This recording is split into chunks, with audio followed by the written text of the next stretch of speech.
Baxın əziz izləyicilər, tarixə baxın. Ayın 4-ü, 3-cü ay 2024-cü ildə çap olunubdur.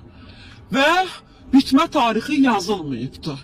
Yaşlı bir qadına Qaradağ rayonu Səngəçal qəsəbəsində Təbriz marketindən yaşlı bir qadını aldadaraq 20 manat 93 qəpiyə satıblar. İndi fikirləşmirlər ki, yaşlı insandır. Bunu yeyər, zəhərlənər. Hətta balaca bir 13 yaşında nəvəsi var, o da yeyir, zəhərlənər. Bax, bu nə deməkdir? Bu nə biabırçılıqdır? Hara qədər kasıbı zəlil eləyəcək? Tarix var. Altında yazı var əlavə. Bunun altındakı bilirsən nədir? Çəkisi yazılır üstündə. Oradan gələndə oradan gəlir. O çəkisi niyə yoxdur, çəki yaxşı?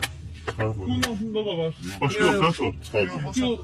Çox gəlmə ki, bizə tort kiflənir. Dörd dənə gəlir. Çox var. Qardaş, bunun tarixi biz ki,